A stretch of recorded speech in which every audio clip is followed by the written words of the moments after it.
By day 30 without food, the scale may show a dramatic loss. But the real danger isn't simply running out of body fat.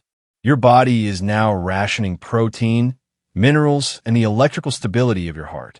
And the most dangerous moment could begin when you finally eat again. Let's define the scenario. You're a generally healthy adult. You can drink water, you have shelter, and you're not doing hard physical work.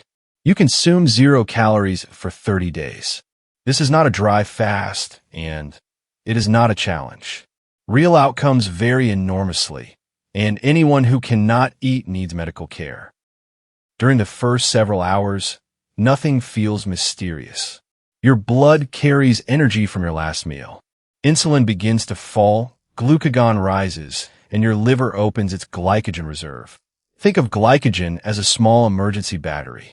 It keeps blood glucose steady while your body realizes no new food is arriving. By the end of day 1, most liver glycogen has been used. The fast drop on the scale is not all body fat.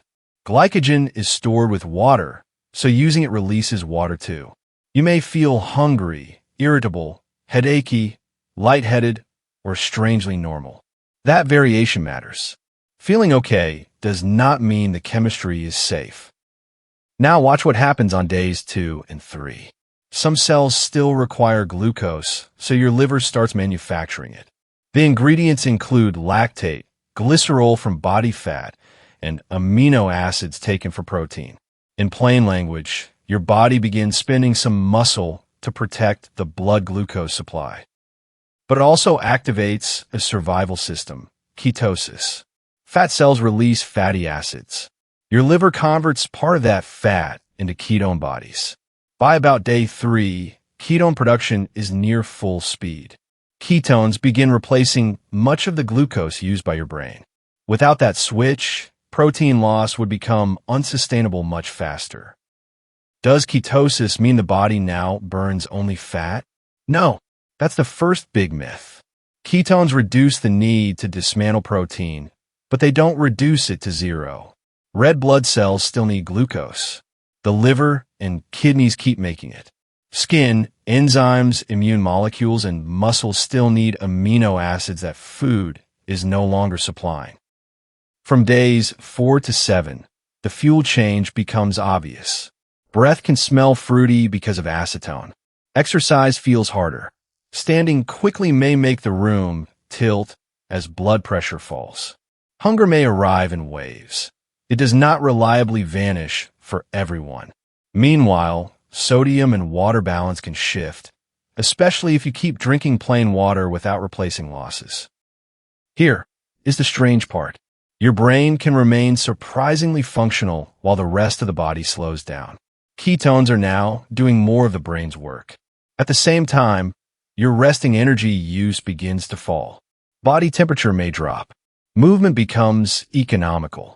Your body is not thriving. It is stretching a limited budget.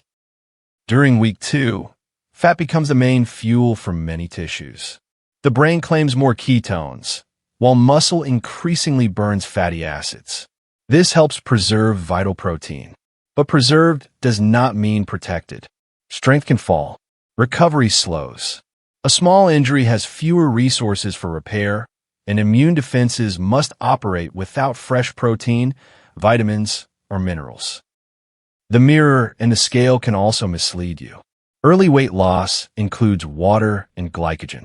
Later loss includes fat, water, and lean tissue in proportions that differ from person to person. A larger person with substantial fat stores may have more fuel available. A lean person can reach dangerous protein depletion much sooner. There is no universal 30-day body. By the 3rd week, daily tasks may feel much more expensive. Walking upstairs, staying warm, and concentrating can demand a larger share of the shrinking energy budget. Dizziness and fainting become dangerous.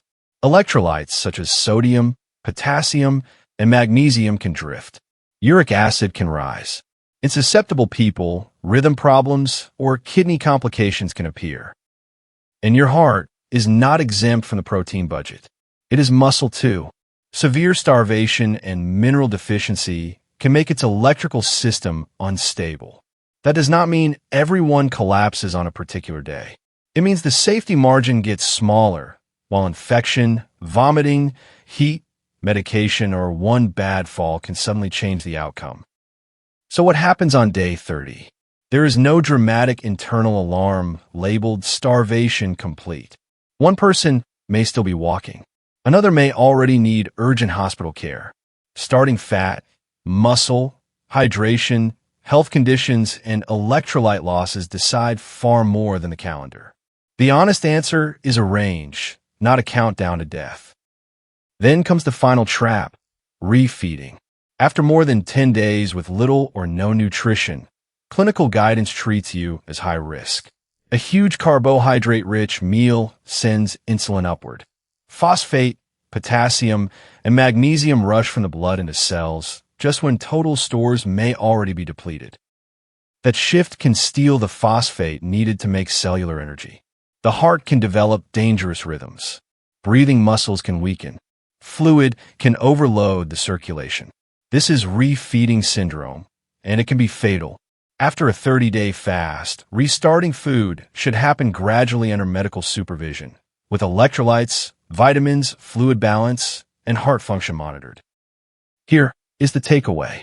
The human body can perform an extraordinary fuel switch from glycogen to manufacture glucose to fat and ketones. But it never discovers free energy. Every day, without food spends tissue and reduces your margin for error. Surviving the fast is only half the problem. Returning safely to food is the final phase. If you want the next human body timeline, subscribe to What If Files. And remember, prolonged fasting is a medical risk scenario, not an experiment to copy.